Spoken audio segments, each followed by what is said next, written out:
Hello, everybody.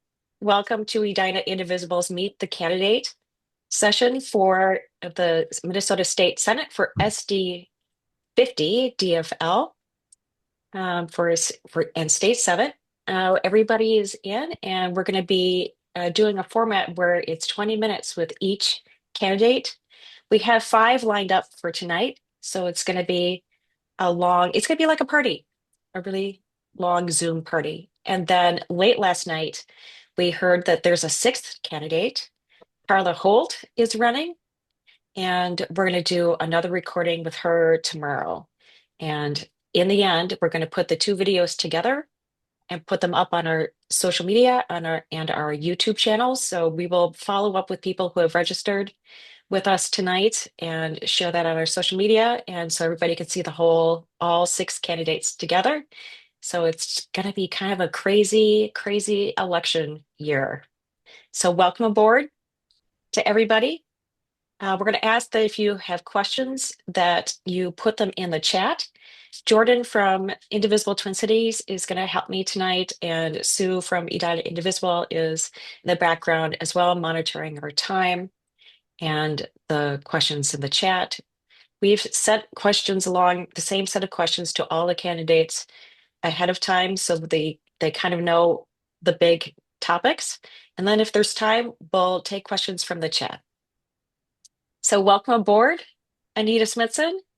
You're our first person tonight. Thank you so much for joining us. We're excited that you are running for state senate. Uh, we're we're we've been so lucky with Dr. Mann as our representative, and she's done such a terrific job. And we're sorry to lose her, but there's quite a lineup of options. So thank you for joining us, and we're going to learn a little bit more about you and your campaign and why you're running. So thank you. Do you want to give a short bio for everybody? Yes, thank you so much, folks. Edina Indivisible, I appreciate all the work you've been doing over the last, feels like decade now, basically, that we've all been in this together. So hi, everyone. I'm Anita Smithson, pronouns she, her. I live in Bloomington with my husband, my three children, and my two rescue dogs. I'm a mom, a community organizer, and a risk manager. I agree. It is really such a loss that Elise Mann is retiring from the Senate. A bittersweet moment that I'm running, but excited for the opportunity to represent Bloomington and Edina in the state Senate. I grew up half in the Twin Cities and half rural. My husband grew up in Edina, and we have lived in the Twin Cities since essentially since I was an adult. We bought our house in Bloomington in 2008 and have had two different homes here in Bloomington. During the day, I work as a risk manager at US Bank. My team in third-party risk management is really in charge of overseeing the TPRM program to make sure that we're making enhancements that are appropriate for the level of risk that the company and our consumers might be exposed to. So every day I work on training, communications, and process improvements to make sure that we're protecting consumers and protecting the bank, which is a really unique position. I don't know that we have any risk managers in the Senate right now, but certainly something that is on everyone's mind. Aside from my day job, I have been a volunteer for many organizations. I'm currently serving as the chair of the Bloomington Human Rights Commission. I have been serving two terms. My term is actually up at the end of February. It'll be 6 years there, three of them as chair. And I've loved that opportunity to serve the community. I also serve on Bloomington Pride's board, and I have previously served on the board of Indivisible MNO3. So very intimately aware of the work that you all are doing. And I think I'll leave it there for my bio. Okay, that's great. Um, Thank you so much. That's a great intro. And I'm wondering if there's, from all of your experiences with volunteering and in your work life, are there any specific skills or experiences that you can bring to this job as a representative or state senator? Yeah, thank you. I mean, I think all of the collective experiences, right? I have been working on campaigns for many years. I've knocked on probably thousands of doors in Bloomington and Edina. I'm used to having tough conversations with folks. I'm used to having wonderful conversations with folks. It's been a really vulnerable decade, honestly, knocking on doors and hearing the concerns of our neighbors. And I'm intimately in tune with that from all of those conversations, and I carry that with me. The things that I care really the most deeply about, it's hard to pick just a couple, right? But I have three young children. Um, it was until very recently that I paid more money in childcare expenses than I took home in pay, right? I bring that experience with me every single day when I think about what families are really struggling with, especially right now, when even without the current ICE occupation happening in Minnesota, a lot of families are really struggling. Even families who are relatively well off, when we're seeing constant property tax increases, those are things that we experience too. And I am in tune with those issues because I'm educated about them, informed about them, and in conversation almost daily with folks and really caring about their concerns. So those experiences, I think, collectively bringing that forward into the state Senate to advocate for solutions that I know our families really need. You mentioned this in your comment there, but you are running for office in an extremely tumultuous time. As a state senator, how would you respond to the actions and impact of ICE on our community? Yeah, I would respond largely in the way that I already have been. When the federal government sent agents to California and to LA in the summer, and then to Portland and Chicago, right? I anticipated that this is something that would be happening. So, like so many others, really readied my capacity, made sure that I was refreshed on my rapid responder training that I had had the first time Trump was elected. Mm. Made sure that I had that. And then, really, since October, when we first started seeing those big raids on Lake Street, I started getting involved. I made sure that I was available to rapid respond. I have rapid responded to many situations to observe as a constitutional observer. I will forever carry the stories of the folks that I have witnessed of their abductions. Um, and so it's just really challenging times, but I have continued to show up. I help lead, not in a top-down kind of way, but I'm a leader in Bloomington with our rapid response and mutual aid efforts. So I have been responding to ICE spottings. I have been helping organize our community. I've been performing mutual aid and helping organize in that way. And so largely I would continue that work, right? But then also looking to see whatever we could do from a legislative standpoint to, prevent agents from using our parks, using our resources here in Minnesota that we could legislatively control, making sure that we are watching how we're funding and not funding our state prisons for things that, if ICE is able to use them. So I think we've got a lot of levers that we can pull. And I would be very interested in being on the forefront of those conversations and would absolutely advocate for making sure that our Minnesota resources are here to take care of our community and to not fund these operations. That's good to hear. That's something that I think we're all just so incredibly concerned about of how the forces can come in and attack our state this way and our Yeah. neighbors, and it's affecting every neighborhood in the metro area, in the suburbs, and beyond, all the way across the state. So um, I'm glad that this is forefront for you and that you're stepping up in ways that you can, Yeah, like and if like a lot of neighbors have been.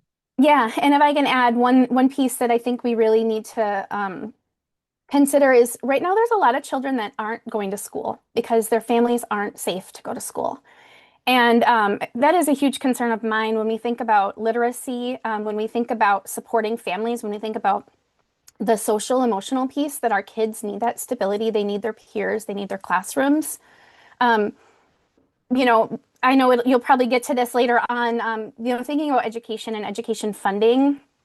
Right now, we don't have enough educators to really pivot those students to fully online school that's meeting all of their needs with culturally competent and teachers. And it's not the teacher's fault, but not every teacher speaks Spanish, right? And so we've got folks that are teaching kids in school that don't always speak the language that our students and families need right now that they might be getting in an in-person setting if they're able to go. So, thinking about that too and what we can do from an education standpoint to make sure that our schools are really prepared for all of our learners, especially right now when we're in an emergency situation and everyone is doing the best that they can, but we know that not everyone's needs are being met. So, Well, that's a good sway into this next question. What Senate are you interested in serving on, and what are the top two issues you would advocate for? well, as a freshman, I know I probably won't get my first pick on committees, but and so with that said, I'm in open-minded to whatever committees I would have. But if I got to have my pick, Um, Health and Human Services certainly is top of mind for me. Education, finance, or policy, and commerce and consumer protection because of my risk management and banking background. I think that would be a good niche for me. As far as what bills, really, the biggest things for me, healthcare. My family spent $17,000 in healthcare costs last year for a family of five. That involved a couple kids getting stitches, but nothing major. No children were born, no major surgeries. And that is not sustainable for so many families. 1/6 of our entire economy is spent on our healthcare system. And there are still many people who don't have the healthcare they need. So, healthcare, Minnesota Health Plan, John Marty's bill for healthcare for all in Minnesota, that is something that I absolutely would prioritize and support and want to see passed and would work towards that. And then education funding, right? The Edina Public Schools doesn't have to make any budget cuts this exact cycle. Um, but they had to make $4 million in reductions in the 23-24 school year. Bloomington is looking at $5 million for 26 and 27 each cycle. So like 10 million over the next two school years in reductions. And our schools need resources to be able to educate our future. And that is a top priority of mine, just to make sure that they have everything that they need so our kids can be prepared for their future. That's great. Okay, we are getting close to the end of your time with Yeah. us. Um, let's see. How do you plan to stay in touch with the issues important to SD50 residents? So What Jen, channels of communication do you anticipate using?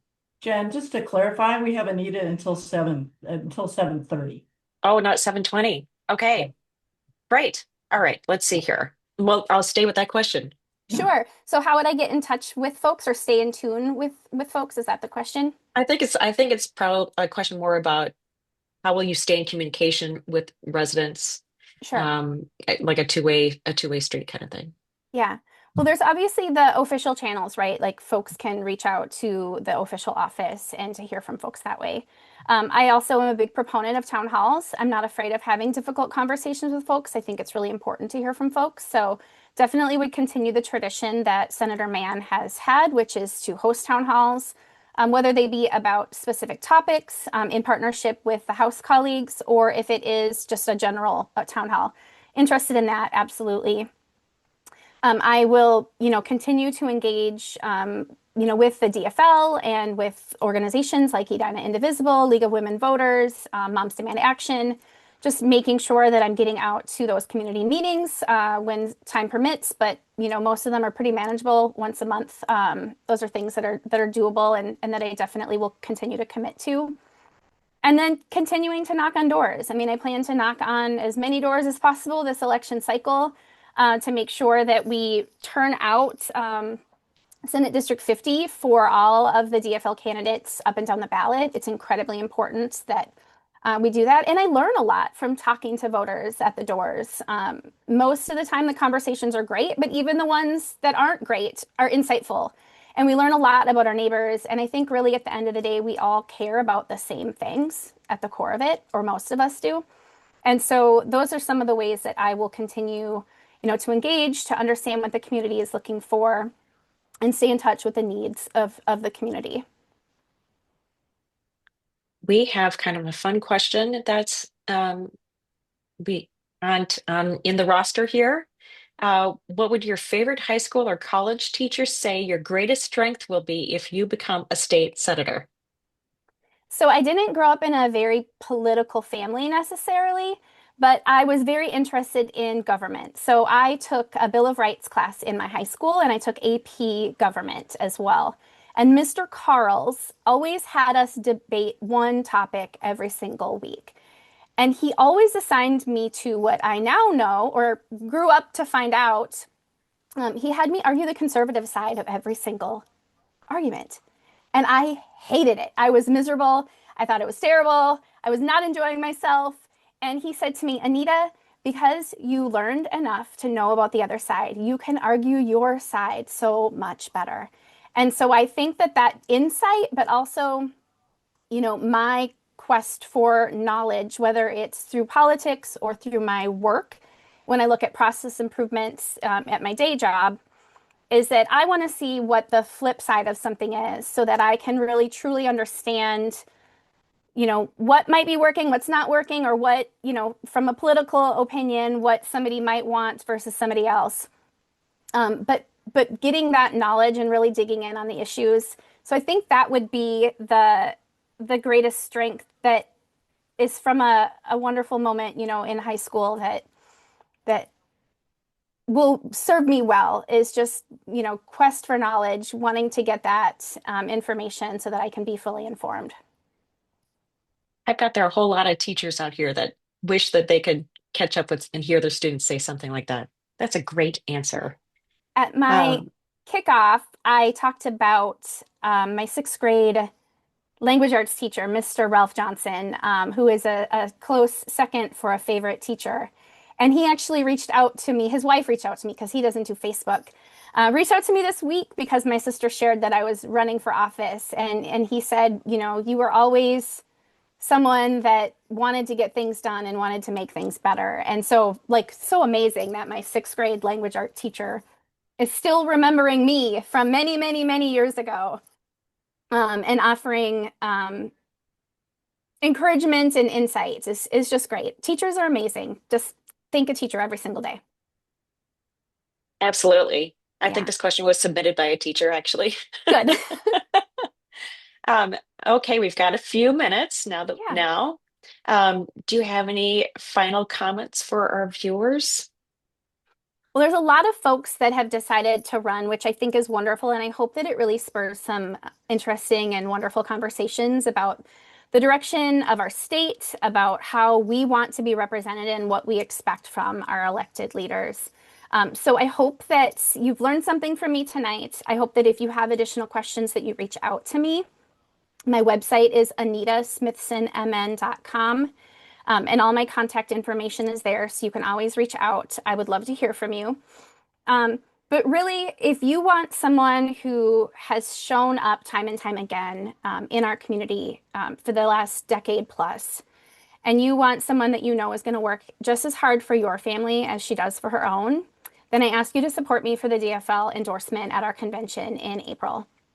I am just so grateful to have the opportunity to try to represent the community that I have grown up in and that my husband has grown up in and that my children are growing up in right now. And I know that we can continue to do really great things together. And I am just really grateful for the opportunity to be with you today. And yeah, and is open to any conversations that you all have and questions you have for me in the future. So Well, thank you so much. I know how committed you are to Bloomington. Ever since I've known you, you've always been um, really engaged in multiple different citywide initiatives that are so inclusive of immigrants and other neighbors and fighting for equal rights and all of that. That's been really great to watch. And now you're running for office. So congratulations. And thank you. we wish you and all the candidates a great race. Thank you so much. Thank you for putting this on tonight. And I hope you all have a wonderful evening and have a cup of coffee if you need it. It's going to be a late night. It is. It is. All right. Thank you, Anita. Thank you. We'll All right. share your contact information with everybody in the email at the end. That's wonderful. Thank you. I appreciate it. Have a good night, everyone. And Anita, we're going to ask you to actually sign off now. I will. Thank you.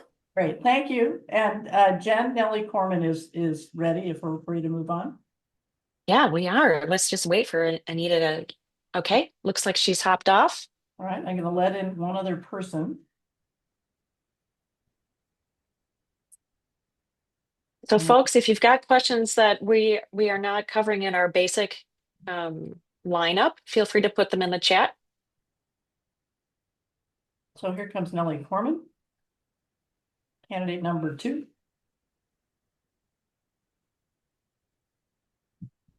There we go, and I need to spotlight her.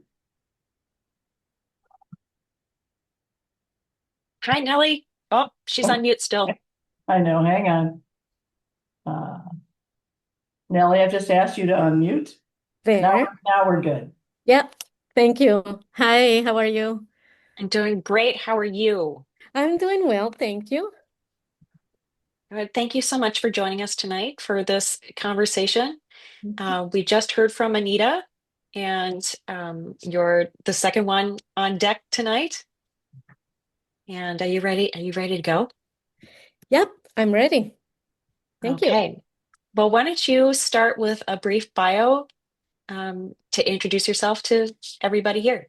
Okay, thank you. Well, first of all, thank you so much for the invitation to participate tonight of this conversation. My name is Nelly Korman, and I am a Bloomington resident.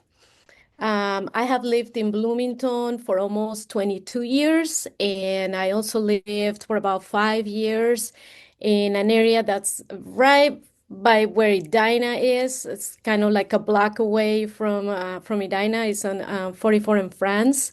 That's where my husband and I started our family. Um, and then my husband is originally from Bloomington.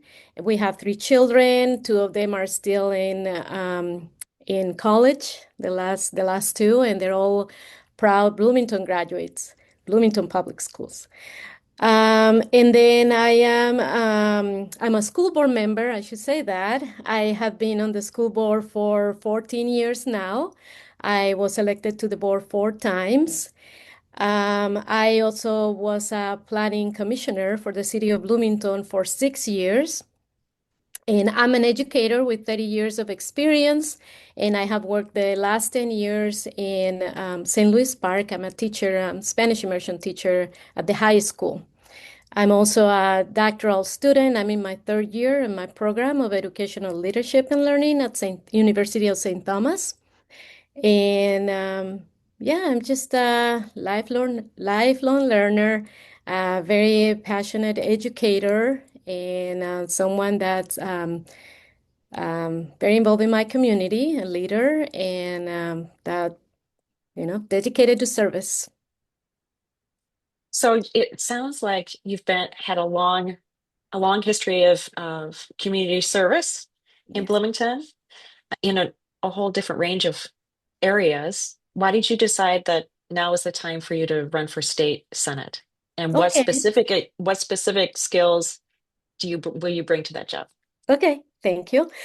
Well, I would say, as you said it well, service, right? That was my first intention when I first ran for school board several years ago. It's because I wanted to serve my community. I wanted to give back to the community that had welcomed me.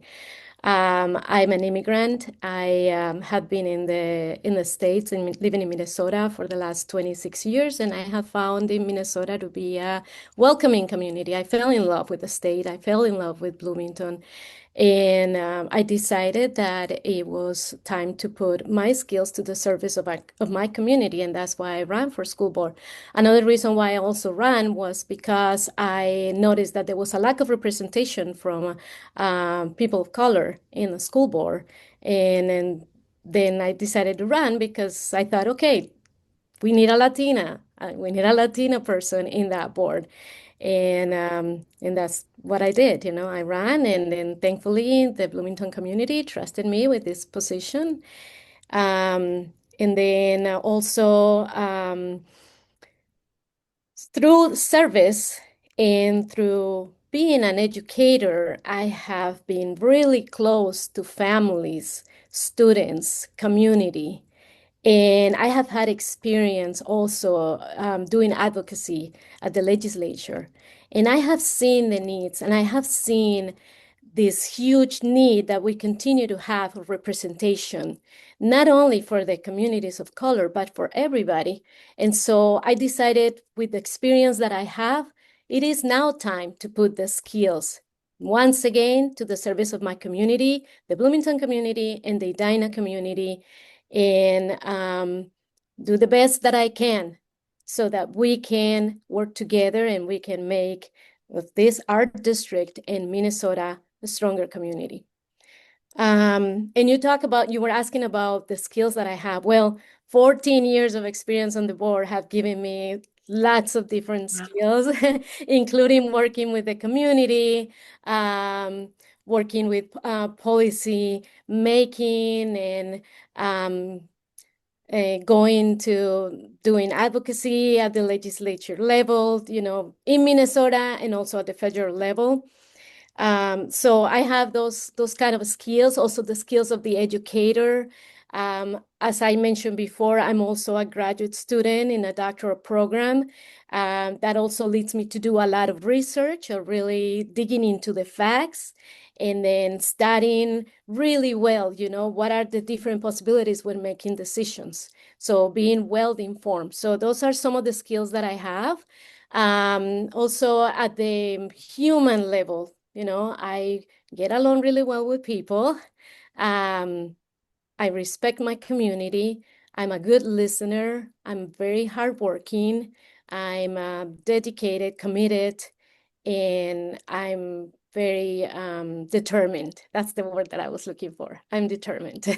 So I'm determined to work hard. I'm determined to keep going despite any difficult situations, any challenges, etc. So I think those are some of the skills that I have, and the skill of really knowing the community and knowing our families and knowing our youth and understanding what their needs are and what we need to do in order to make sure that we leave them with a better Minnesota, with a better future for themselves. That's a great answer. And did you share what you're getting your PhD in earlier? And I might have missed it looking at the questions. Yes, educational leadership and learning. And it Oh, has that a makes total component, sense. yeah, and it also has a concentration in leadership in technology and innovation.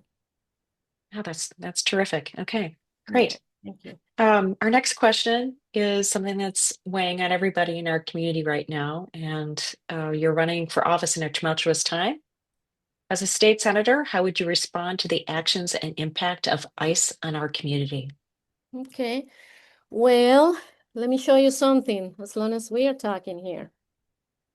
This is right by me all the time. I am so proud of having this thing, I'm so proud to be a citizen, a United States citizen. And now I carry it everywhere.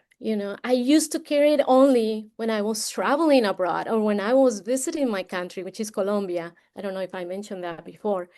But now I Mhm. have to take it to the bank, to the grocery store. I have to take it to the pharmacy, to work. And I keep it close to me and I make sure that I don't leave it in the morning. And that makes me so sad.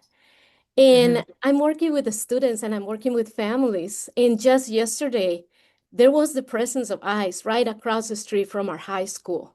And we have to be put in a secure hall in our school. And the kids knew what was going on. Everybody knew what was going on. And that is just so sad, so heartbreaking, and so unjust. And so for me, being an immigrant and going places like, and I am a citizen, I cannot even imagine what other people are feeling when they have a different status. If those of us who are citizens are feeling the fear, I cannot even imagine what other people are going through. I see it in my children. My students are my children. And I see and I hear from them. And they say to me, Senora Korman, I'm scared. I don't know. We're having a hard time at home. This is really difficult for my mom. We're experiencing panic attacks. I cannot sleep in the night. So many different things and the trauma. So how would I respond in the way that I'm responding to you, you know. Mhm. I will be there for our families. I will be there to make sure that not only our families who are immigrant families feel safe, but all of the families, because this is not impacting only immigrants. This is Mhm. impacting you. This is impacting your families. This is impacting your own kids, your own children at home. And that's not okay. We shouldn't be living like this. So I will make sure that I will work together with all of you, with my community, to make sure that we are providing a safe environment for all and to advocate for this kind of occupation to live. This is not okay. Oh, no, it's not okay what's happening for anybody on any level. Yeah. Um, this is kind of a good segue into the next question, which is, are there any particular Senate committees or your top two issues that you'll be wanting to work on in your if you get into office? Yeah, well, that's a really good question because as I was thinking about that, obviously education comes first to mind. Hmm. Yeah, right? Education finance, education policy. When it comes to education finance, it really is helpful when you have a board member in that type of leadership position, because a board member really understands what the finances mean when running a school district. And you don't always find that. I'm sorry, but you don't always find that at the legislature.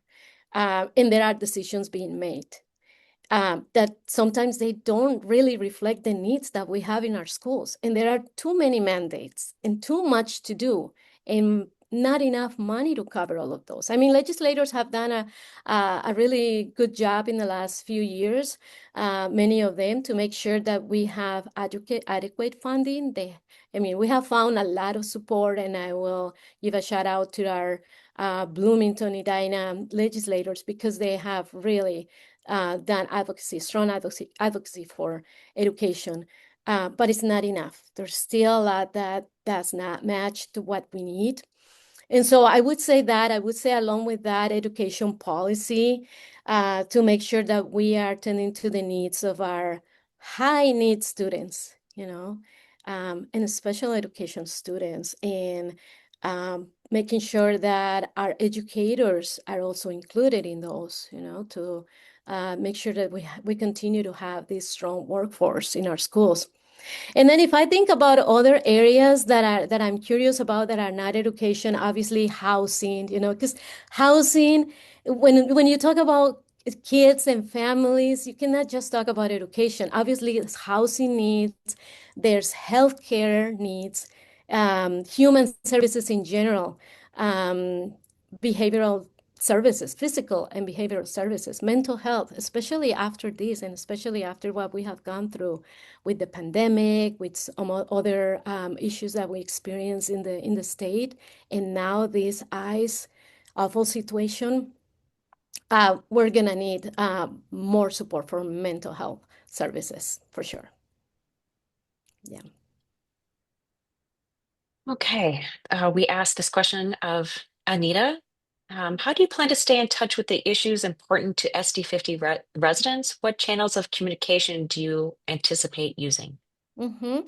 Well, if we talk about the basics, I would say, like what we normally do as elected officials, emails, communication through phone calls, etc. Reach out to me, right? That Mhm. kind of, but I consider that to be very basic. So beyond that, obviously getting to know the community. I'm very eager to know more about the Edina community. Um, well, I go to Edina mostly for Pilates and for other community activities. Sounds right. Yeah, I have really enjoyed it for the last year. Mhm. Um, but I think it's really, really important, to to have those open doors, that open space to let's talk. let me learn more about what you need, what you want. Let me learn more about your community and really reach out to me. And I would also reach out to you because I cannot just sit and wait for you to give me a call. I need to go out there and talk to the community and experience the community and look around, not only families, but businesses and at the recreation level, the amenities, everything. I really admire both of our communities for all the innovative initiatives. And so, yeah, definitely, I will continue to listen with respect, for sure. Right. Are there any questions in the chat from people, or should I keep going down our list? You're muted. Can you unmute yourself? Here, let's see. We No don't have questions any, in the we chat. don't have any questions in the chat right now. Okay. Hmm. And let's move on to the fun question that was submitted by a teacher. So this will make sense. What would your favorite high school or college teacher say your greatest strength will be if you become a Minnesota State Senator? Mhm. I think my teachers would agree in saying that I'm hardworking, I'm determined, I can be stubborn in a good way, because I don't give up. So I'm very persistent in that, place in a very positive way on getting to where I need to go and what I need to do. They would say that I'm not scared of challenges or taking risks, just moving from my country when I was so young to live a new life in the United States, and to start a family. That was a big risk that I took, and I'm glad I did. So I would say I think they would say that, and they would also say that I care about people, that I'm compassionate, and I believe I am. So one of the things that Indivisible has been known for is, well, democracy, supporting democracy and encouraging civic engagement, but also standing up for civil rights and equality. And can you point to any work in those areas that you've done so far, with whether it's with the Mhm. school board or someplace else? Yeah. Well, that's something that I basically do every day in my job, right? With my students, making sure that they use their voice, that they have a voice at the table, that we bring those voices together in community. So encouraging them through education. Also at the school level, we have set policies to make sure that our students have access to books. That was one of the big ones, right? Or still is banning books. So defending the right to read books, to have access to information is something that as a school board member, I have worked for. Also providing support to our LGBTQ students, as they have needed in the district too. So as you're very well aware, there's different group of people that don't always agree with our kids in what they need and what they think and how they perceive the world or themselves and what they want to read too. So I have worked too, along with my other board colleagues, in making sure that our kids have um, that they are protected and that they can have access to what they need to. And we have done through policy, which is very important. I mean, one thing is to say something, and a different thing is to get into policy that can guarantee that we have a commitment to the kids, to the community. Mhm. Um, but we're kind of at the point where we can, if you have any final comments, is there anything that we haven't shared that you think is important that your uh, possible delegates and future voters Okay. would like to hear? Yeah, sure. Maybe I should mention that to me it is very important that we're safe in our schools. So that's another thing that I'm committed to work for. I myself, I'm a survivor of gun violence, as I came from a very difficult time in my time in Colombia. And when I say I'm a survivor, it's because it was really close to me firsthand. So to me, it is very important that we make sure that we work together, that we are protecting our kids. Um, and I'm committed to work for the youth. I think it's very important that we hear their voices. That doesn't always happen, and they're the ones that need to have a voice in what their future is going to look like. Our families, I will work really hard to bring your voices to the legislature, to the Capitol, and I hope that I can earn your support so that we can work together. And yeah, what else can I tell you? How Yeah, can what is your website? yeah. How can people find you? Yes, okay. So I have for Facebook, you can find me, Nelly Korman for Minnesota State. My email is kormanforsenate@gmail.com. And my website is kormanforminnesota.com. It's not published yet, but it will be published in the next few days. So just I keep, was wondering about that. I was trying to find yes. you online, but I did. You're easy to find on Facebook. Yes, yeah, for sure. Yeah. You've got a couple days before the caucus. Exactly. It will be ready in a couple of days. Yeah. Yeah. And thank you for this opportunity once again. And yeah, Yeah. Thank you so much for coming. We really appreciate you taking so much time to talk with us and talk with everybody that's here. And we are going to put this conversation up on our social media. So we'll share that link with you once it's finished as well. great. Thank you. You have a good night. Thank you. Thank you, Nelly. Bye. And So Paul Rosenthal is here, so we'll go ahead and let him in. let's do it. All right. Cruising right along. This is fun. Yeah. I do want to ask Go real ahead, quick, Jordan. uh, add some emojis. We have the react button at the bottom of our Zoom window, and I think it's good for the candidates to know that we're in the room. So add some reactions, thumbs up, broken hearts, smiles. Give And this room a little more energy. and feel free to put questions in the chat. That too. Welcome, Paul. Welcome to the Meet the Candidate Thank you. event. Thank you for doing this. Appreciate it.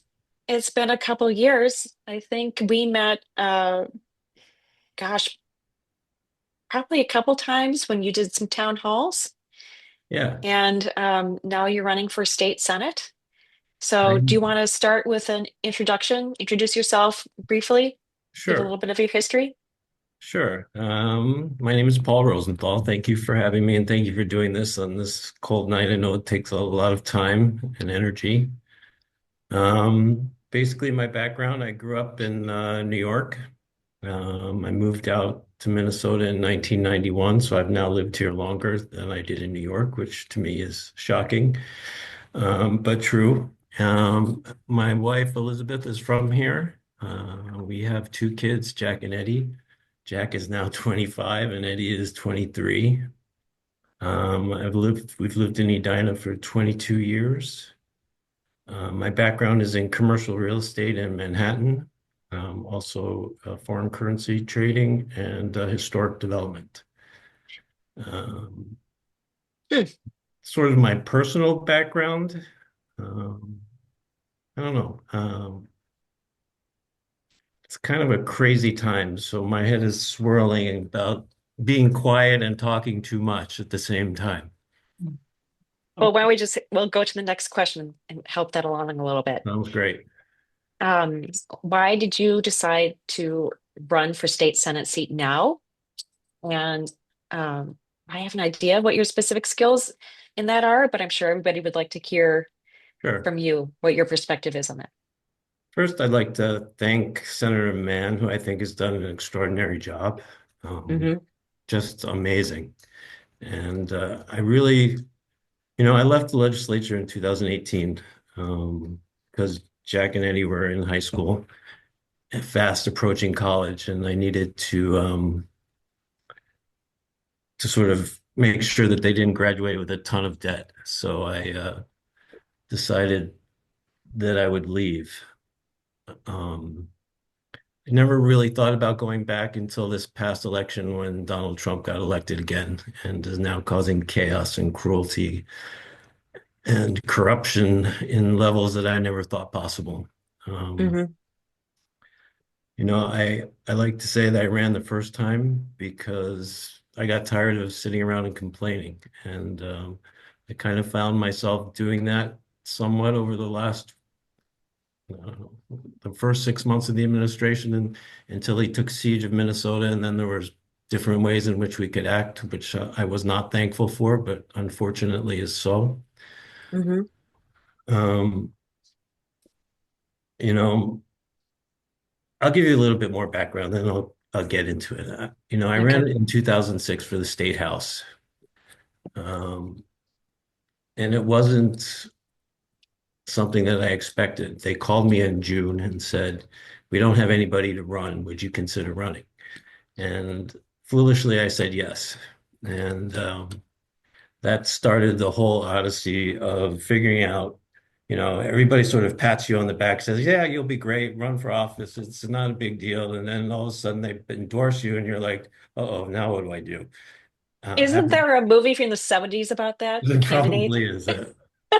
Um, but literally I had no idea what to do. So I figured the best thing I could do was knock on doors. And I knocked on doors for the next, from June through the election in November. The baseline for the district, no one could ever remember a Democrat ever being elected. The baseline was about 31%. I knocked on doors day and night, and I lost the election. I'll just tell you that up front, as you probably know. But the baseline came up to 43%, um, which was all right. And Hmm. then foolishly, I decided I was going to run again in 2008. And this time I started much earlier. I organized more, but still the root of the campaign was knocking on doors. And I did that 6 to 8 hours every day for months and months and months until it got too cold. Well, I actually liked it when it was too hot. Um, and I won. And that was a big deal.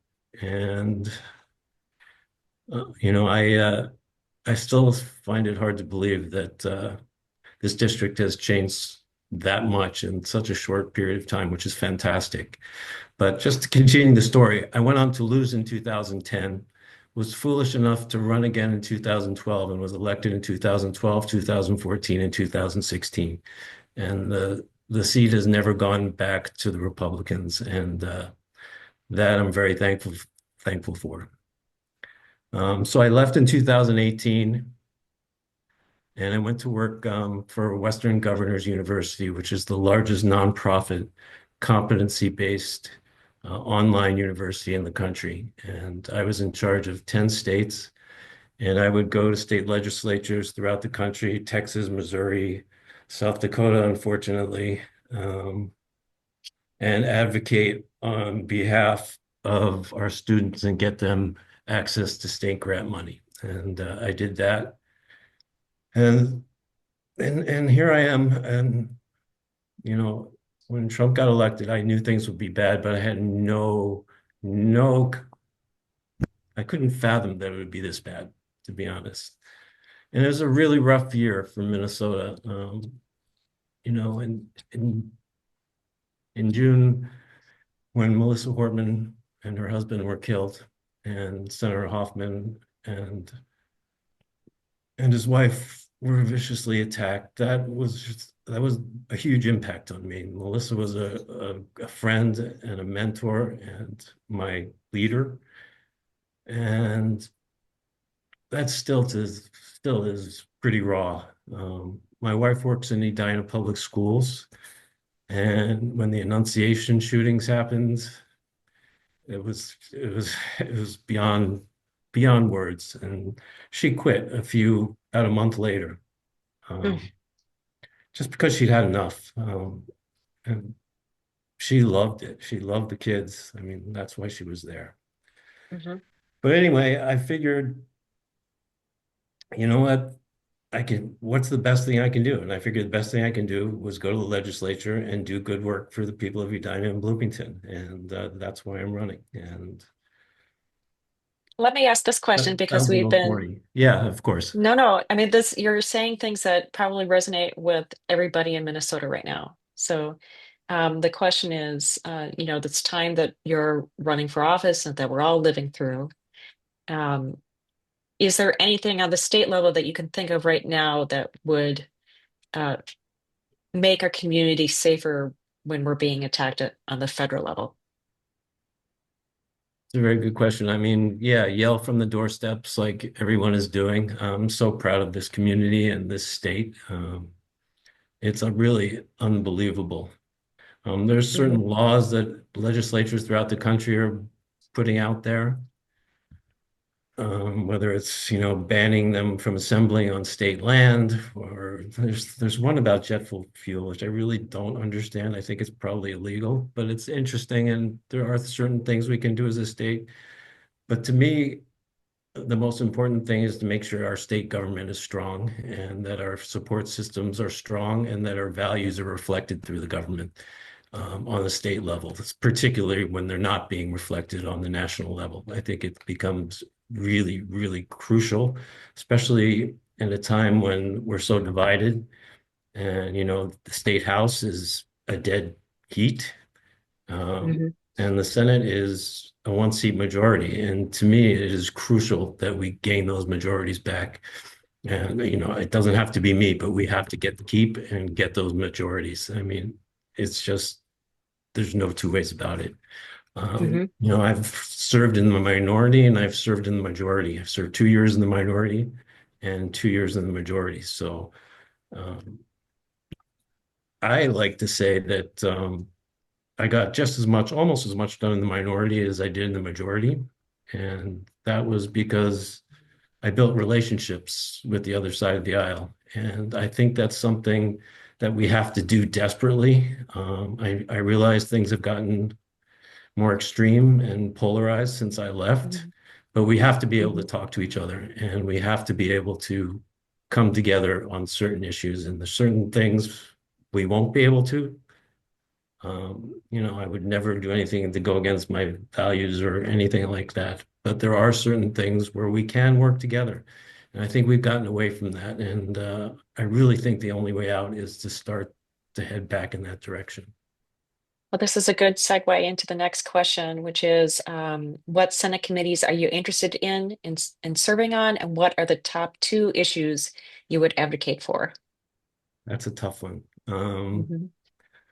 Public safety and the judiciary would be one.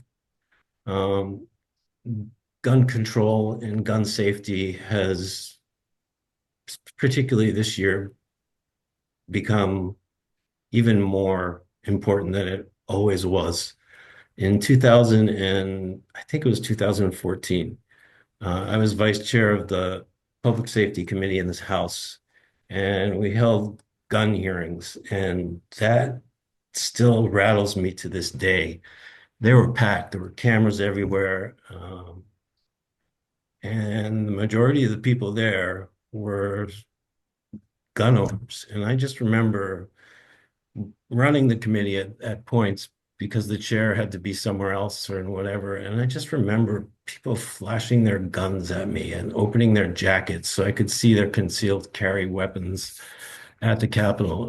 And to be able to carry a gun at the Capitol, a concealed gun at the Capitol, all you have to do, and maybe it's changed, but I don't think so, is email the Department of Public Safety once, not the day you're going to be there, but once, and then you can carry. And with all that's happened with the Hortmans and the Hoffmans and Annunciation, and that fresh in my mind, I think that would be something that I would want to work on immediately. There's too many guns, and we got to do something about it. We are following the city level um, effort for cities to enact an assault weapons ban. Mhm. And obviously, nothing can happen until the state passes it. But Moms Demand Action and everybody who's been working on gun violence prevention has been trying to do it at the state level without much movement.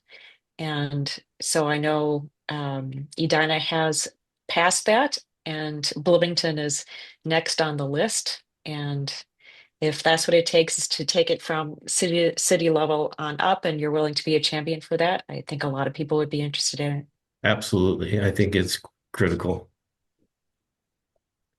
That's okay. It is now 8 o'clock.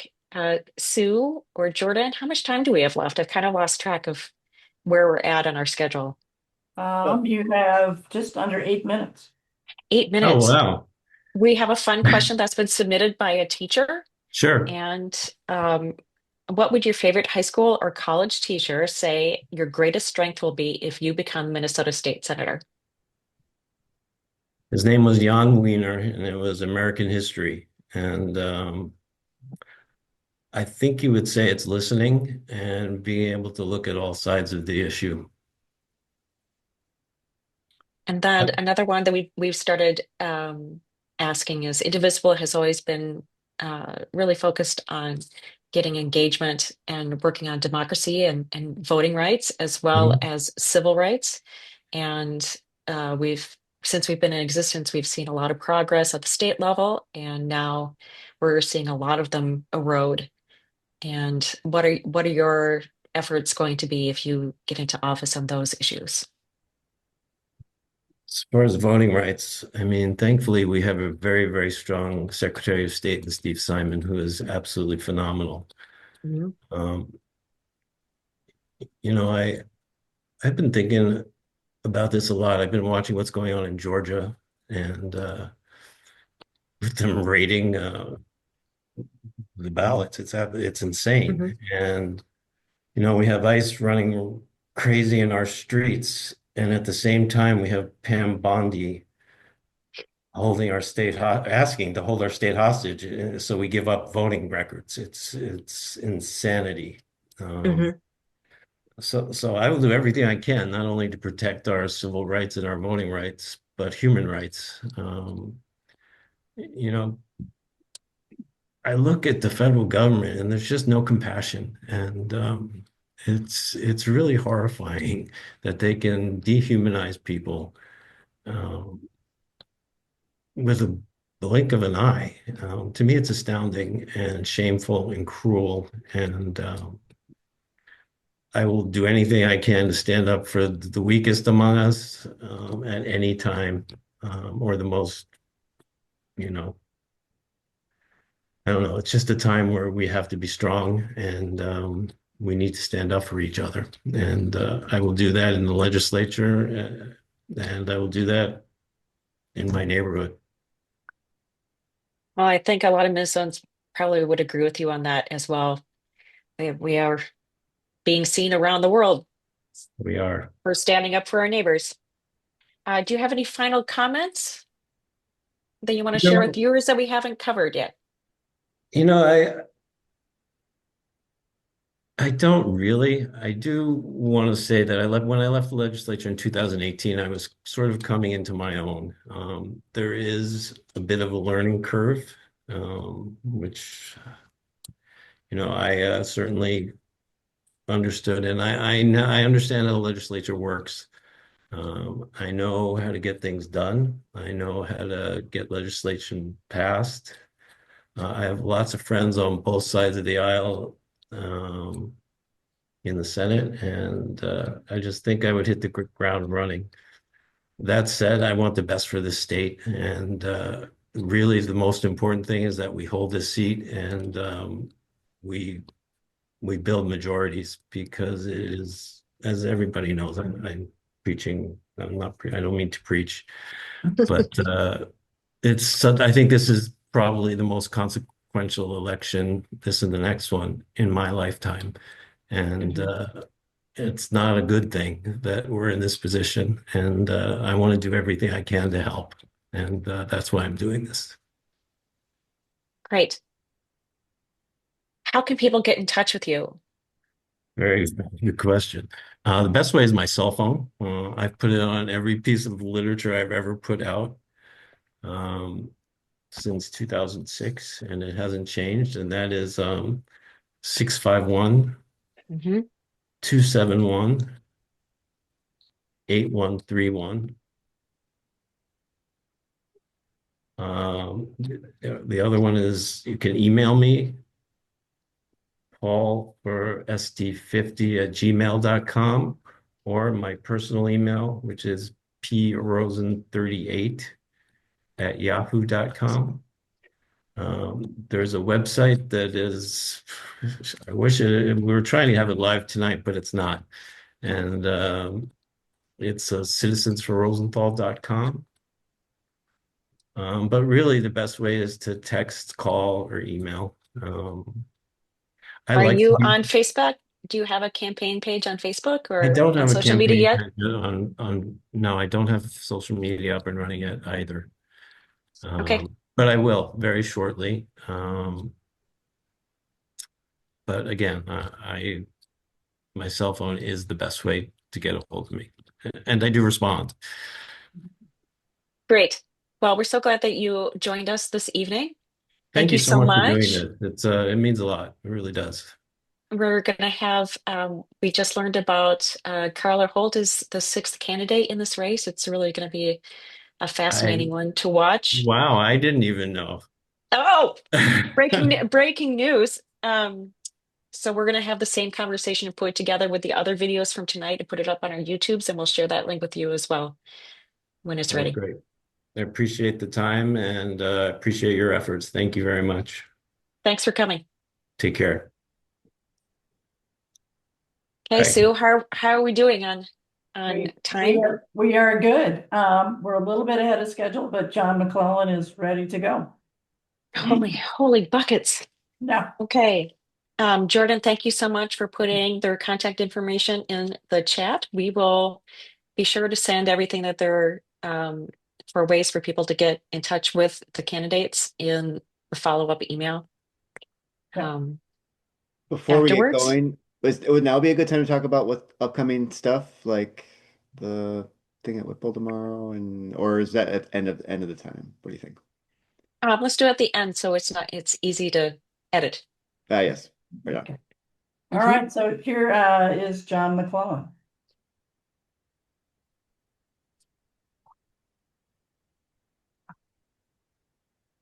And folks, remember, you can put questions in the chat. We want to hear what you guys are thinking about too. And Jordan, just let me know if you see things as we're getting through Yep. stuff. 1 second.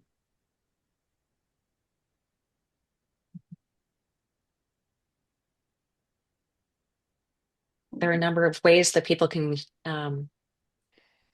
Jordan and I've been talking about all the ways that people can get involved with rallies and protests starting tomorrow and through the weekend. Everything from sit-ins to sing-alongs to traditional marches and rallies. Minnesotans are staying active and engaged, and we need to keep that going for protecting our neighbors. Okay, so Jordan, I'm having John McClellan. I'm not being given an option to spotlight him. Oh, John, could you turn your camera on maybe? That might be part of it. And There we also, go. there we Okay. go. And then John, I'm going to ask you to unmute. I can see him Unmuted. in the small screen. And Hi, John. Hi. I'm still not getting an option. Let me try it from this way. Perhaps I take myself off of Spotlight. Well, no, I mean, it shouldn't be a problem. Yeah. Sorry, John. It's hard to get good technical help these days. Maybe once I do it from your picture. Well, I've lost you. John, will he pop up if he starts speaking?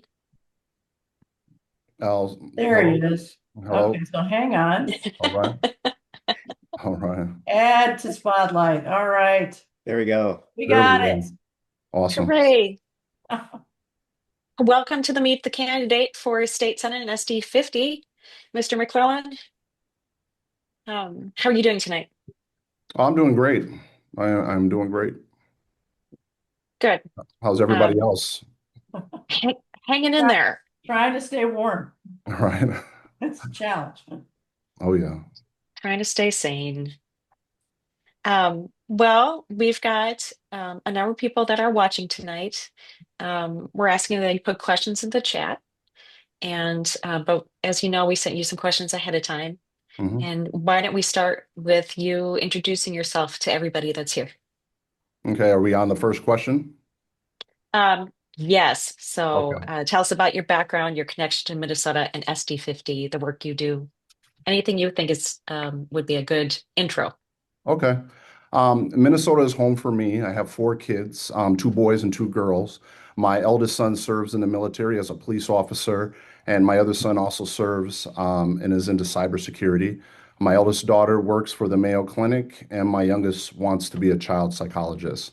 SD50 is the community where I spent years showing up, listening, and working alongside my neighbors. My connection to Bloomington and Edina and Richfield comes from long-term involvement in local boards, commission, and grassroots organizing focused on equity, fairness, and making government work better for the people it serves. My path to public service has been shaped by significant life changes. I lost my parents young. I experienced homelessness and made mistakes as a teenager that resulted in interactions with law enforcement. Through forgiveness, both from others and of myself, my faith, and the support of a strong community, those experiences became turning points. They taught me the power of second chances and instilled in me a deep commitment to compassion, resilience, and accountability. Those lessons from 30 years ago continue to guide my work today.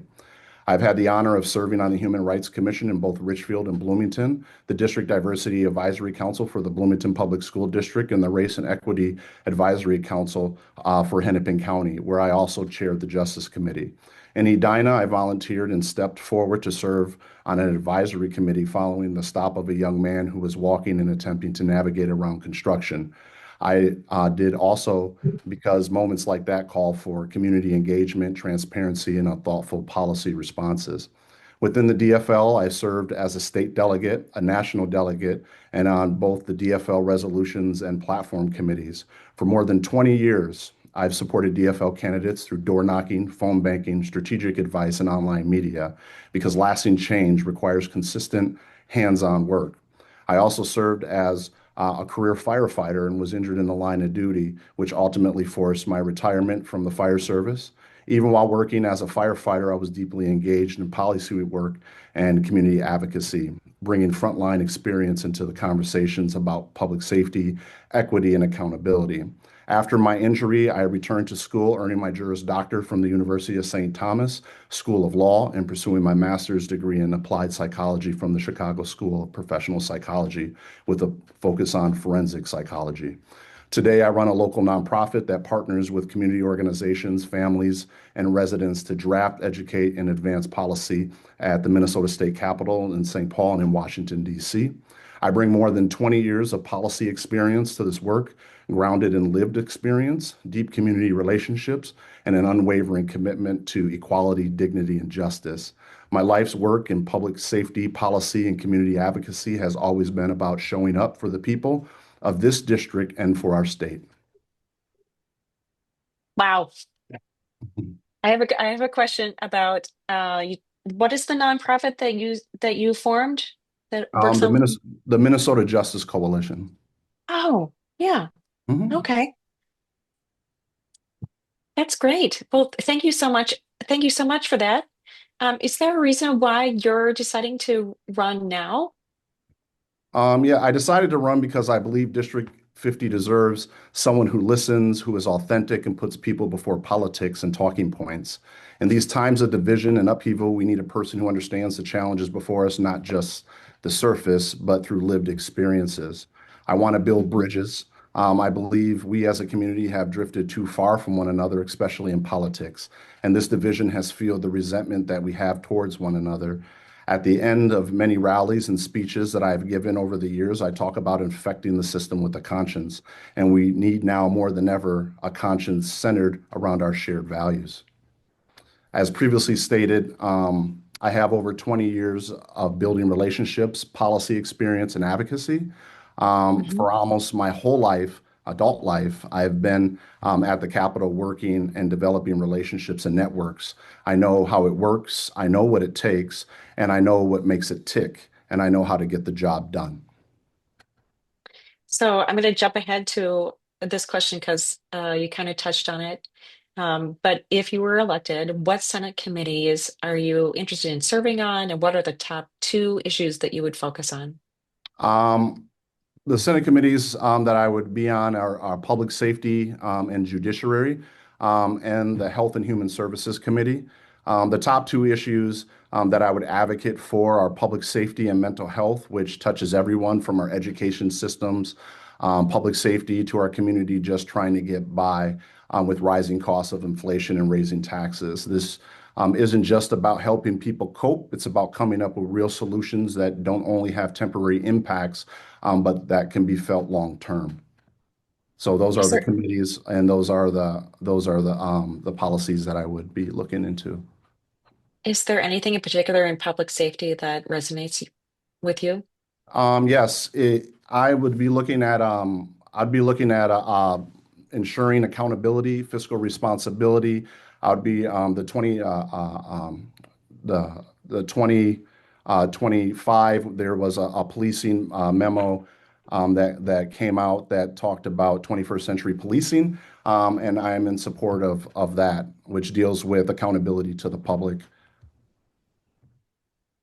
So if a police officer shoots someone, or is that what you're talking about? Or I'm talking about the tax dollars there as far as writing blank checks to police departments and expecting nothing, no type of oversight. I think that with current events that have happened, this is what happens when you don't have that oversight of those funds, when the values of your community don't infiltrate those spaces. And I want to make sure that that's what we're doing with funds. I want to make sure that we're also supporting our police officers and giving them the tools and training, especially around de-escalation. I think that the video that we've seen of Alex and the woman that he was helping highlights the need for de-escalation and so forth. So I want to make sure that we're doing all that we can to carry our values into those spaces. But I want to have a good relationship with police officers and with accountability at the center of that. that's a good segue into the next question. Everybody's kind of reeling in Minnesota with what's happening with ICE in our community. Um, and you're kind of running for office in a too much of his time. But how would you respond to the actions and impact of ICE on our community? First, I want to acknowledge Nicole Good and Alex Peretti, whose lives were taken too soon at the hands of ICE, and the onslaught of violence perpetrated by our own government that has harmed our communities and loved ones around our state. My response is the way that I have been. First, it's important to understand the limits of your seat. Otherwise, you'll make promises that are undeliverable. And I know people are tired of that. My expertise is in policy and working with community to bring and advocate. On November 10th, 2025, my organization held a press conference where we explained and provided a direction for the state and local leaders to take. We spoke on the 10th Amendment, the purpose and authority granted. Unfortunately, it took the murder of Renee Good before those in power started listening, but now it's being talked about everywhere. In addition, because I am a policy guy, I know how to do the work, and more importantly, I understand it. I will continue to push bills like this one right here. My team and I drafted a bill called the Civil Remedies Act, which provides a remedy for folks whose constitutional rights were violated to seek redress and hold accountable government officials. My team and I were able to get a Republican in the Senate to be a chief author and of this legislation and a Democrat in the House to author it as well. Yesterday, we met with Representative Jamie Long on other legislation that affects federal relationships here in the state of Minnesota. I also work with congressional members on accountability and securing a memo from the Deputy of the United States Attorney General's Office on federally mandated use of body-worn cameras and retention of the data. I will continue speaking truth to power and standing up for my community, not with just words or talking points, but tangible, actionable remedies that are real and rooted in our shared values. Right. The next question is, how do you plan to stay in touch with issues important to SD50 residents, and what channels of communication do you anticipate using? Yes. I will hold Zoom meetings once a month while in session. I have I'll have in-person community meetings throughout the year. I will also provide email updates as we progress through policy, and I will also make sure I'm accessible to my constituents. I know that being a policy guy, the nuances and people wanting to know what's working and what's not working. Because I'm a policy guy with over 20 years experience, I know how bills die. I know where they hide things and how legislators go back to the public promoting their work when they didn't even ask for a hearing for the legislation. They just carried a bill and the bill sat at their desk. So I know where the pitfalls are and the work is not getting done, and I ensure to be thoughtful and forthright on those types of policy discussions. And I want to make sure that I'm engaging feedback from the community because informed policy makes the best policy. Um, One of the questions that was on the list that we started asking tonight is, Indivisible has a long history of civic engagement, getting people into the process of reaching out, and then also supporting strengthening democracy and voting rights and civil rights for all. And what are your feelings about these two areas, democracy and voting rights, and then protecting civil rights for everybody? I believe that it's part of it's part of our democracy. It's part of our DNA. One, we have to protect civil rights. We have to protect voting rights. I mean, people marched, bled, and died for us to have these, and so we have a duty. It's incumbent on all of us to make sure that we're providing that and fighting for that. And wherever we go, and that gets back into infecting the system with a conscience. And this is something that I coined and I talk about in protests, rallies. I think I've even used it in some press conferences where I talk about folks going back to their spaces of comfort and encouraging them to infect the system with the conscience, and especially regarding our shared values. And I think that a lot of us have those shared values, especially when it comes to dignity, human rights, and the protection of life. And so I want to make sure that we're doing all that we can in those spaces, and that's what my life has been about. So can you give me a time check at all, or Jordan, how much time do we have? It is 8:24, so 6 minutes. 6 minutes. Okay. Um, this is kind of the fun question that's actually been more revealing than we expected it to be. It's from a teacher. And actually, let me ask this question. A lot of people in Edina and Bloomington care a lot about our public school system, maintaining that. I know on your website, which is up and running, talks a Mhm. lot about the policies that you care about and issues you care about. Can you speak more about public education, your philosophies around that?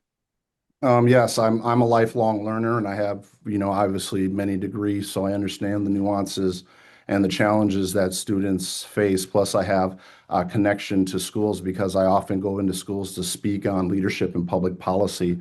I think that some of the things that we need to pay attention to is teacher and student burnout, and I think that one of the things that we have to do is prioritize teacher pay and impactful, relevant curriculum. In addition to that, through discussions on the READ Act specifically that passed that ensured that every child can read, we passed the policy, but we didn't put forward the mechanisms to compensate teachers for taking on those extra responsibilities.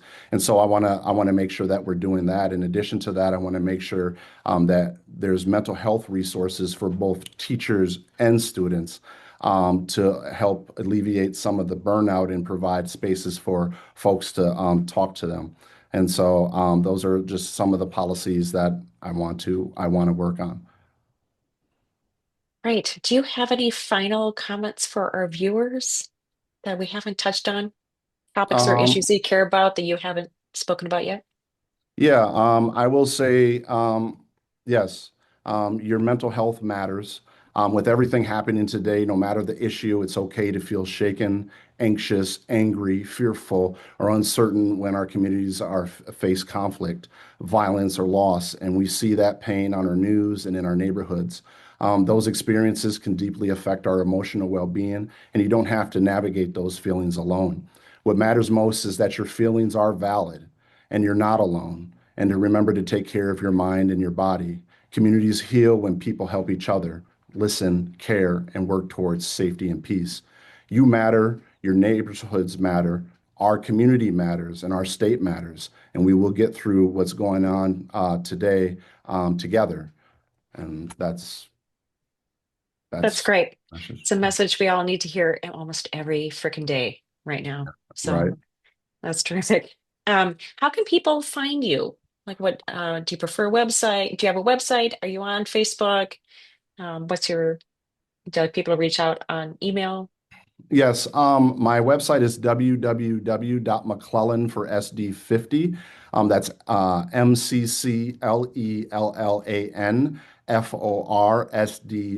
FORSD50.com. And my email address is McClellan for SD50.com.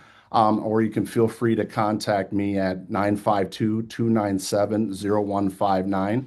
If you want to, you can organize a meet and greet. And I don't have a problem coming and talking to folks and sharing what these values are, what the policies are, and having real thoughtful and honest discussions about where we go from here. So Great. thank you, Indivisible, Edina, and the folks that are attending for holding this and introducing us to our constituency, our neighbors. Thank Thank you you. so much for coming, and I'm sure we'll see you on caucus night on February 3rd. Awesome. Appreciate you. Thank you. Okay, have a great night. Yep, you as well. All right. These are And some great conversations happening. yes, and Mick Spence is here. All right. I'll see if I can get him added more smoothly. How's everybody doing? Are you all hanging in there? Throw something in the chat. I wonder, like, everybody's pretty quiet tonight. Okay, so Mick, if you could, you should have the option to unmute yourself Yep, I just did. and turn on your video. It's on. Yep. You should be able to spotlight it now. There, I got you. Hang on one second. There we go. Thumbs up from Michael. Yep. Hello, Mick Spence. Thank you so much Hi for there. joining me tonight for our Meet the Candidates State Senate Edition, SD50.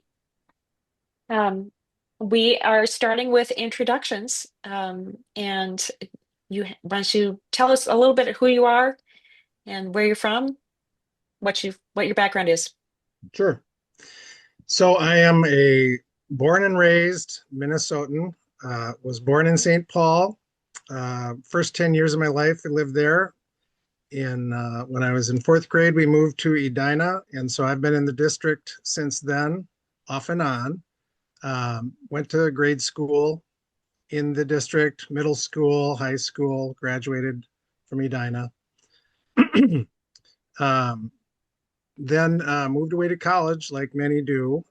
Studied at a couple different places, and when my wife and I got married and lived in South Minneapolis for a while, we started having children, and we decided we wanted to move back to this district because of the great public school systems I had gone to and I was appreciative of. We raised 3 children in the Edina public school system. We moved here, that was in 2005, and we've been here ever since. So for the last 21 years, we've been in the district. Our 3 kids have grown and flown, and they've landed pretty successfully. So we're pleased with their education through the public schools, and this is one of my ways that I feel like I want to give back for everything that the school district has done for myself and my children and our family. I think you're the first one of the evening to be from Edina instead of Bloomington. Yeah, So, well, there you go. yeah, that's great. The second question is, why did you decide to run for state Senate seat now? And what specific skills and experience from your life do you bring to the job? All right. Well, yeah, I wanted to let you know a little bit about what I've done. So most of my adult life, I've worked in the law. um, for the first 3 years, I guess it was 36 years all in. First 3 years while I was going to law school, I was a private investigator. So I was assisting law firms investigating matters, working on evidence, finding out things about the matters that they were handling. And then I transitioned to become a licensed attorney for the last 33 years.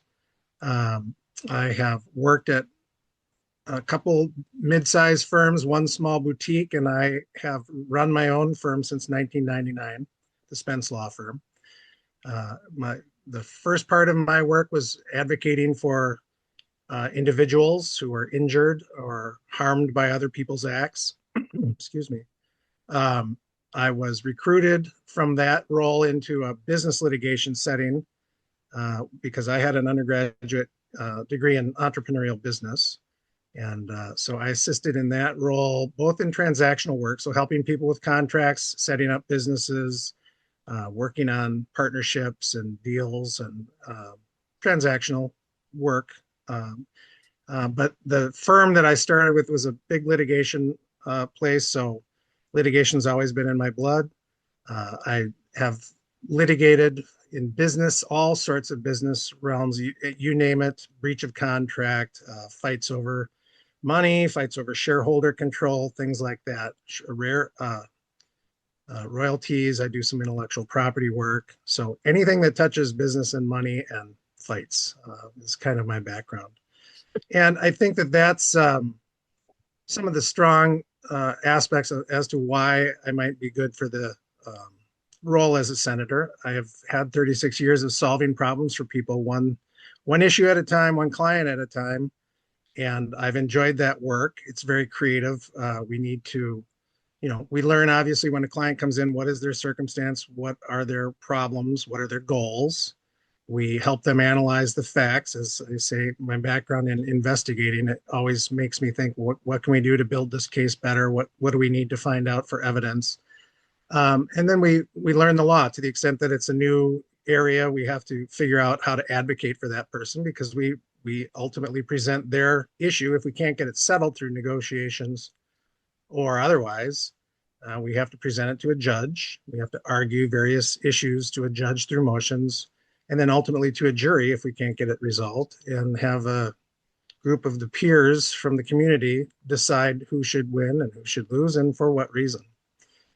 So all of that advocacy, all of that negotiating, all of that analysis, I think is very good for working as a senator. After all, legislators create laws and they help people understand laws and they help people understand how laws apply to them. So I think that those are all good reasons for me to be in this race. I think the next question that would kind of be a good segue from what you just said is what Senate committees are you most interested in, or what are your 2 top issues? Because you've got it sounds like you've got a broad background in the legal world. Is there anything in particular that you're wanting to champion at the state level? Well, I got some notes here. Commerce and consumer protection would be a committee that I'd be interested in. I do a lot of work in business and a lot of work with consumers. So that seems like a reasonable fit for me. as an investigator, the fraud things that are being alleged now and that are taking place, that's an interesting place for me to help lend a hand. Let me say a word about that too. Um, Everybody wants to stop fraud, not just Republicans, not everybody who doesn't want taxpayers' money wasted wants to stop fraud. We just have to do it surgically and intelligently, not with blanket policies, cutting off people who need funding or need assistance and thinking that's the way to do it. So my approach would be to get to the bottom of it, figure out who's doing the wrong things, fix the system so that people can't continue to take advantage of the system, and find the people who are responsible and hold them responsible. So commerce and consumer protection, jobs, perhaps the Jobs and Economic Development Committee sounds good because, again, ties to commerce and business. Judiciary and public safety. I know a lot about the judicial system. I worked in the third echelon of the government for the many years that I've told you. So I think that makes a logical fit. Public safety is very important to me. I think it's very important to everybody in our community. I think it's important to keep good police officers trained and recruited and on the streets. I think it's important that we establish good policies for the police and the first responders and make them welcome in their jobs. We need to work towards new solutions related to gun control. And I know that that's a very difficult topic, but my entrepreneurial background and working with entrepreneurs, I think there's always a chance to come up with something different that hasn't been tried. I'm speaking with a constituent while I was getting ready for my campaign, and he even had great ideas about insurance and passing the responsibility to the owners, not interfering with their right to bear arms or possess guns. We want control, obviously. We don't want everybody to have access to them, but changing the responsibility through insurance, changing the responsibility perhaps to shift the cost of what happens when people are injured. And we talked about a charge on bullets or maybe gunpowder, ways to think of something different, something that hasn't happened. I'll tell you, I've had a lot of experience in various cases. One of my first cases that I tried was a 16-year-old girl who got shot in the head by her 18-year-old boyfriend. And it wasn't that he was intending, in my opinion, to do it. He just bought a gun on Lake Street that was loaded, didn't know how to use it. That shows you what kind of control we need to improve on. And I represented her and got her some insurance coverage, which is pretty rare because of the negligence of the way the gentleman handled the gun or possessed the gun or that sort of thing. So finding ways around the issue that's been deadlocked and trying to solve problems in a new, unique way, I think is important for us too. Otherwise, let's see. Probably the only other committee that initially has interest for me is the Energy, Environment, and Climate Committee. I'm big on the environment. I think global warming is a very important subject. I think we need to keep that at the forefront. We need to keep working on renewable energy and, importantly, the infrastructure to support it. I know that we've been back and forth on that too. And right now it's not a great scene for renewable energy, but with all the demands that we have, all the AI demands for energy, all the AI demands for water and those sorts of things, it's new big problems for our environment. So I'm very interested in that as well. I know a lot of people that follow us know that we are very interested in protecting the boundary waters and the mining situation up north. What is your take on all that? I first and foremost, I would want to protect the natural resources. I have been going up to the boundary waters myself since I was in middle school. I just took my kids up there for the first time. I think it was 2 summers ago.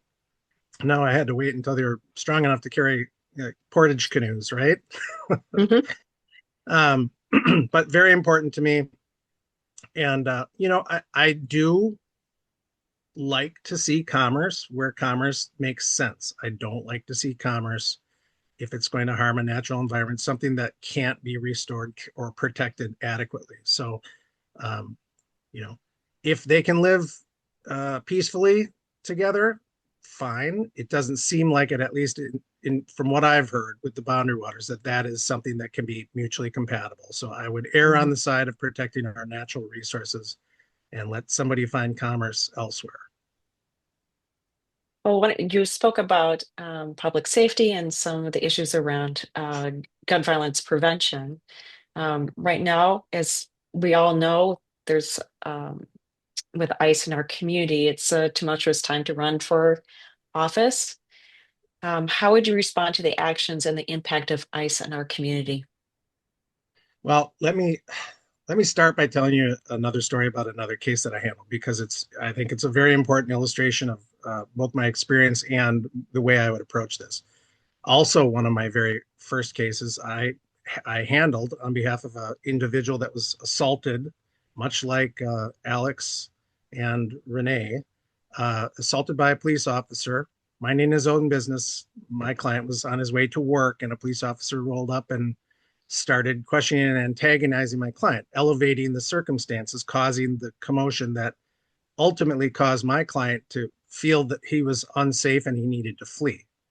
And so many parallels between these cases. The police officer, when he took my client ultimately to the hospital because he sustained very severe head injuries, everybody at the hospital knew him, my client, because he worked there. The officer tried to allege that my client started the scuffle and tried to grab his gun. So he blamed the victim, tried to cover up what his behavior was, and he used deadly force. He struck him on the back of the head with a baton or his flashlight while he was laying down on the ground, prone, not fighting at all. So very much like Alex's circumstances, and blaming the victim because he just happened to be there. I fought that very hard. First of all, I was approached by a social worker at the hospital to help defend or get the criminal charges taken care of. We got those dismissed outright. Then I was asked if I could help my client, that injured gentleman, recover for his injury, for his assault, and we did that. And you know what? Even in that case, qualified immunity was a big hurdle that we had to clear. And I know JD Vance would tell you, well, all these people who are doing what they're doing have qualified immunity. Well, they don't. And I've overcame that in this case. And we proceeded to a trial. I even pointed out to the judge law that said you can't have a police officer escalate a situation and then retroactively justify the excessive force that they used, the bodily harm that was caused based on their creating the circumstance. We did have difficulty with the court in that case, and he ultimately gave some incorrect rulings to the jury. He struck some of our claims because of some rulings, and ultimately, at least first go around, the jury came back with a no verdict for my client. But this is why I'm telling the story, because it's illustrative of how hard I'll fight. I took that case up to the Court of Appeals, and I pointed out to the court that the judge made the wrong instructions and the judge dismissed claims that shouldn't have been dismissed. And the Court of Appeals agreed with me. They reversed the jury verdict. They sent it back down for a retrial. And when we were picking the jury for the second trial, I was able to settle with the officer in the city of Minneapolis. So, and by the way, all of that was pro bono. That was me taking on a case as somebody who was passionate about what was wrong and what needed to be fixed. And I fought not only the police officer and all of those bad things that I needed to overcome, but I even unfortunately had in that case to fight the judge and try to correct the judge's incorrect rulings, and we did successfully.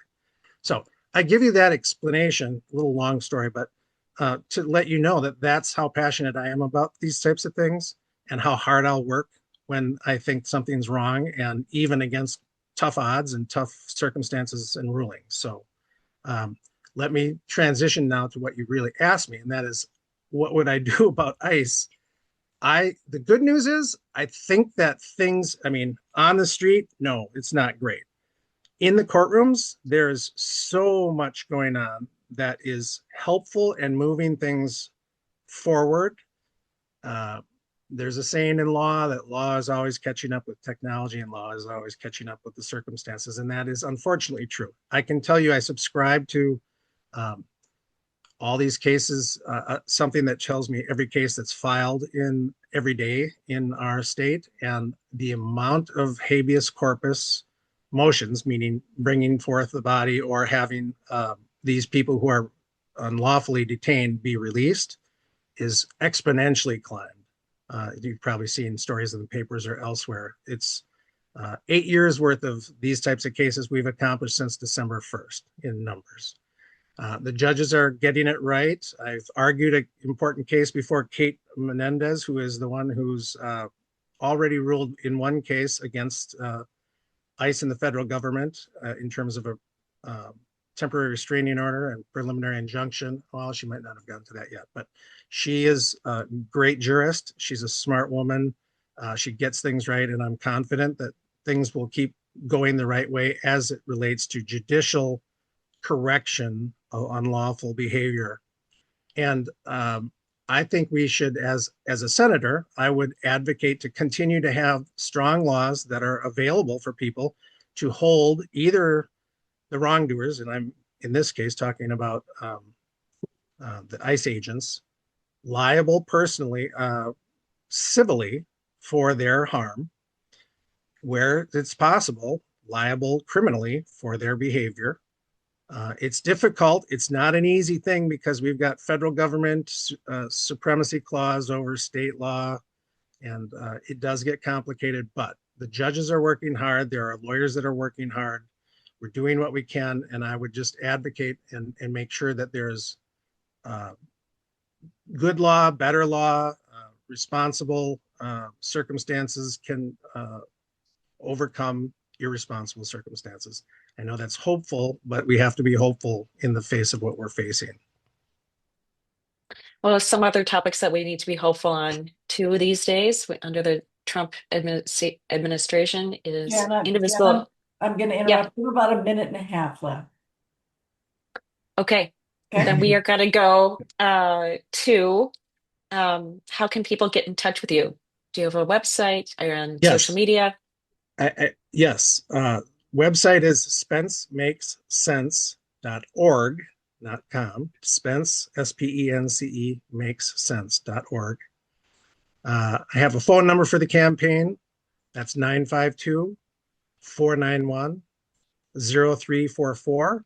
Happy to take calls from constituents, delegates, people that need to hear from us. I am setting up social media accounts as we need to these days.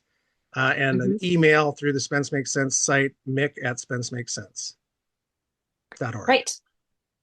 Well, I think that probably wraps up our time. Are we going to see you at the DFL caucuses on February 3rd? I will be at the caucuses. I can't be in two places at once, so I will be down in Bloomington meeting new people.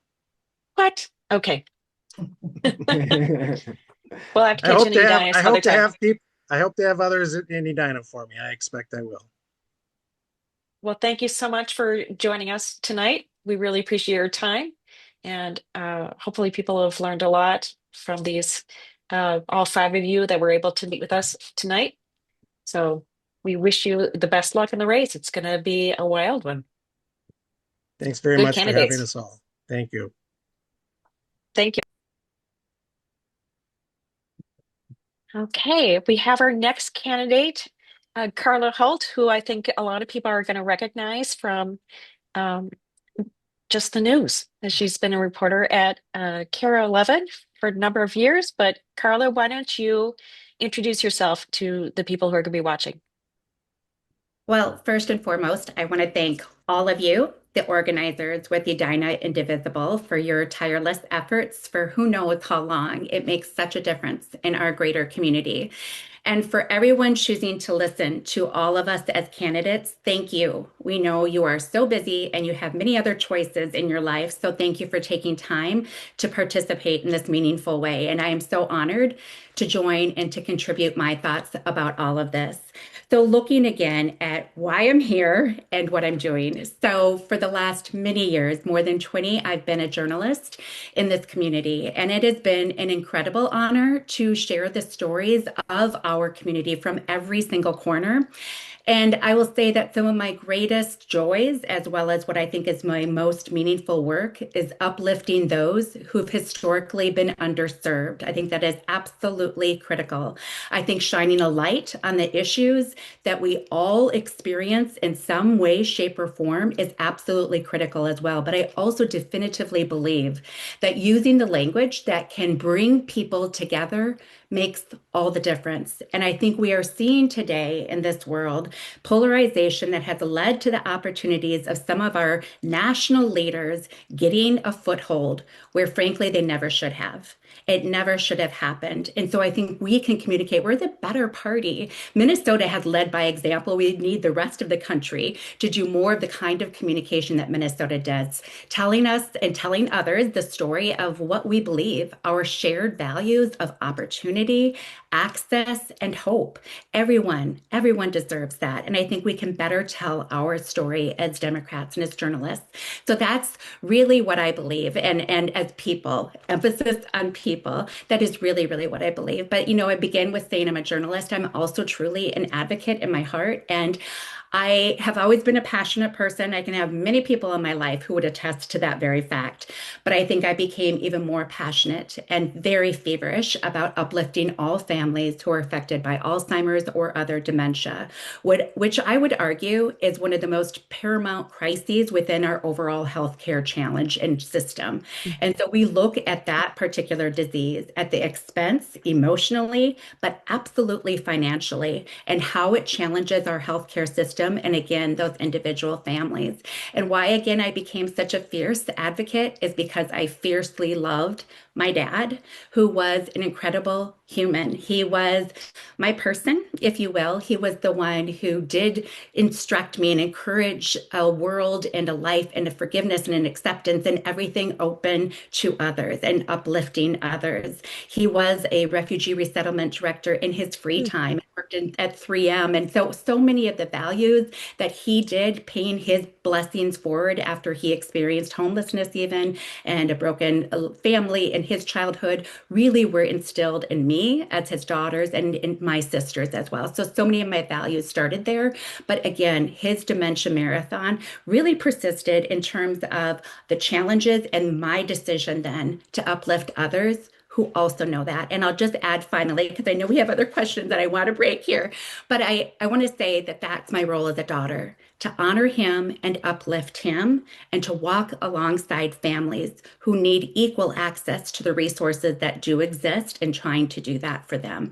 But then I'm a mom. And so I go from a daughter to a mom. And I'm so grateful that I have two strong teenage girls. Wish me luck on the teenage aspect, but they are amazing and they're our future leaders. And I'm grateful, but I want the world to be better. I want them to have the excellent education they now have at Edina Public Schools. I want every child to have access to the good kind of education that you can only get when teachers and staff feel supported and when schools are fully funded.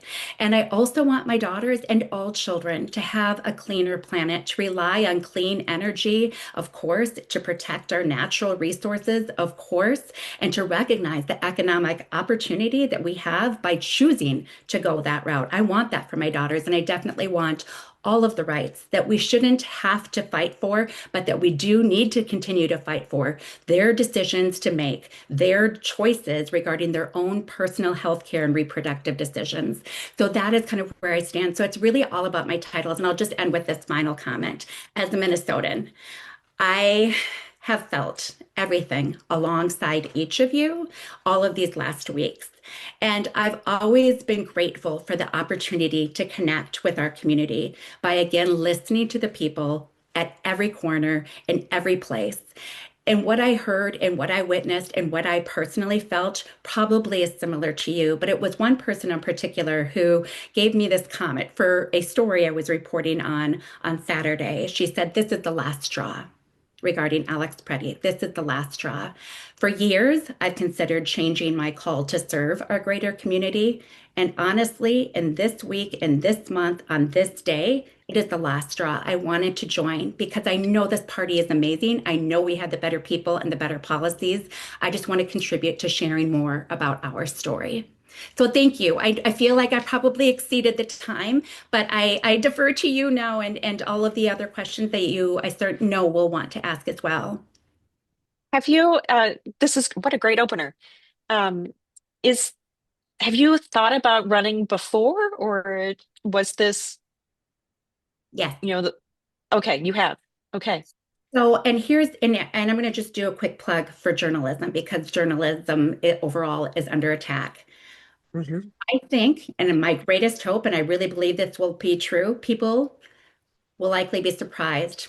Not that I would necessarily come out as liberal, but that they may not have been able to figure out where exactly my policy and my position, my affiliation is, because I believe Hmm. in balanced journalism. I believe in the freedom of the press, and I will challenge anyone to look at the way I approached my news gathering and the way that the many talented journalists in our community approach every specific event, every development, every issue that comes up in a way that is balanced and fair and reasonable. That is fundamental to our democracy. So I want to say that clear. That is me as a journalist who has always defended and maintained my impartiality.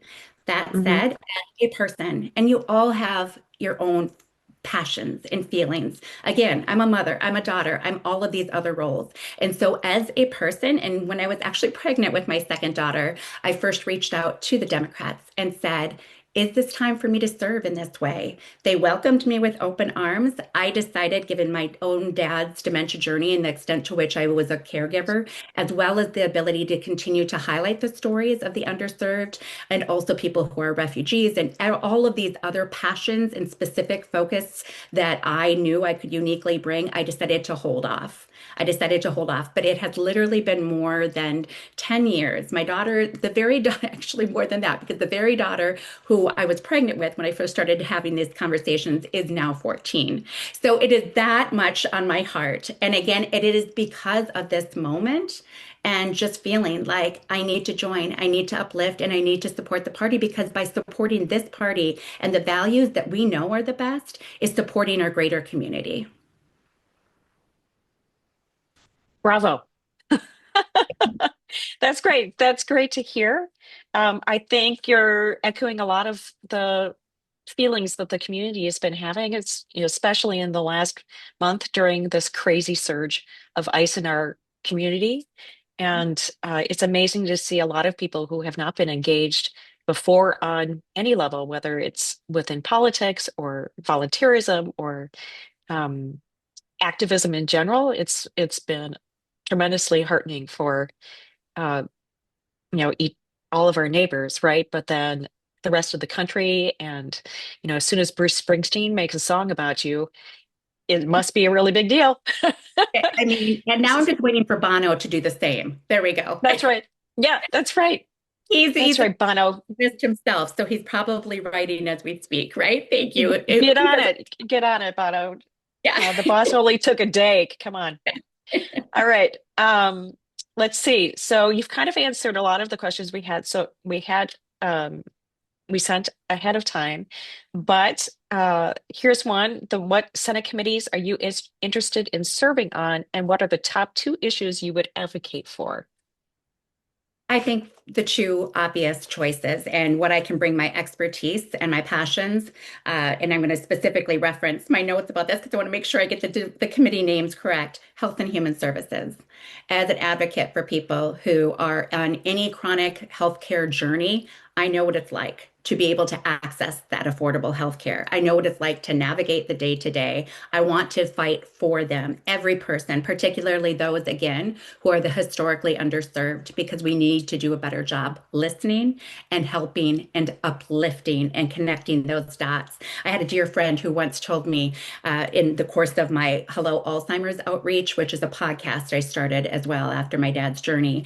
And she said, and she's an incredible person, she's Dr. Shekinah Fischel Walters. She said, Karla, it's not about the healthcare system or not about people trusting the healthcare system. It's about the healthcare system being trustworthy.